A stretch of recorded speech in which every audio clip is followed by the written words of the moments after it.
कर्ण का जन्म, वीरता का दुखद प्रारंभ। कर्ण का जन्म महाभारत की सबसे रहस्यमय और दुखद कहानियों में से एक है। यह वीरता, दानवीरता, सामाजिक भेदभाव और नियति के दुखद परिणामों का मिश्रण है। कर्ण के जन्म के बारे में। कुंती सूर्यदेव के आह्वान से कर्ण को जन्म देती हैं। कर्ण के जन्म के समय कुंती अविवाहित थी, इसलिए उन्होंने शर्म और अपमान से बचने के लिए उन्हें गंगा नदी में बहा दिया। सूर्यदेव कर्ण को कवच और कुंडल प्रदान करते हैं, जो उन्हें युद्ध में अजेय बनाते हैं। अधिरथ और राधा, जो सूत रथ चालक थे, कर्ण को ढूंढकर पालते हैं। कर्ण का चरित्र। वीरता। कर्ण ने कई वीरतापूर्ण कार्य किए, जिनमें द्रौपदी को सभा में अपमान से बचाना, घायल गुरु द्रोणाचार्य की रक्षा करना और कई योद्धाओं को युद्ध में पराजित करना शामिल है। दानवीरता। कर्ण दानवीरता के लिए प्रसिद्ध थे। उन्होंने अपनी कवच और कुंडल दान में दे दिए, भले ही उन्हें पता था कि वे युद्ध में उनकी रक्षा करते हैं। मित्रता। कर्ण ने अपने मित्र द्रोणाचार्य के पुत्र अश्वत्थामा की रक्षा का वचन दिया, भले ही उन्हें पता था कि यह उन्हें युद्ध में खतरे में डाल देगा। अन्याय। कर्ण को उनके जन्म और सामाजिक स्थिति के आधार पर भेदभाव का सामना करना पड़ा। उन्हें शिक्षा प्राप्त करने और राजा बनने से वंचित रखा गया। कर्ण की कहानी से हमें शिक्षा। सामाजिक भेदभाव का विनाशकारी प्रभाव।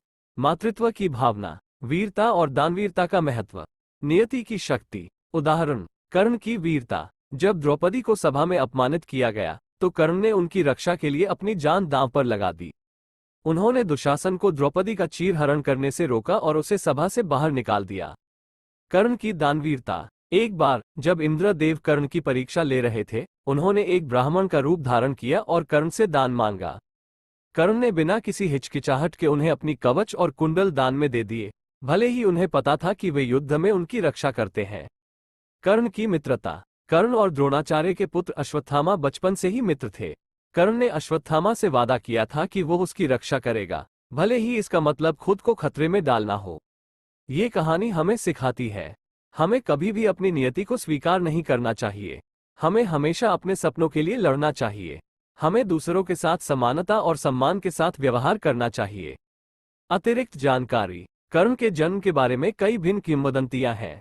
कुछ लोग मानते हैं कि कर्ण सूर्यदेव और कुंती के पुत्र थे, जबकि अन्य लोग मानते हैं कि वह एक दिव्य योद्धा थे जो पृथ्वी पर शांति स्थापित करने के लिए आए थे। कर्ण की मृत्यु के बाद उनकी आत्मा स्वर्ग में चली गई और उन्हें सूर्यदेव के साथ रहने का वरदान दिया गया। कर्ण का चरित्र महाभारत की सबसे जटिल और रहस्यमय कहानियों में से एक है। उनकी कहानी आज भी लोगों को प्रेरित करती है और उन्हें जीवन के महत्वपूर्ण सबक सिखाती है।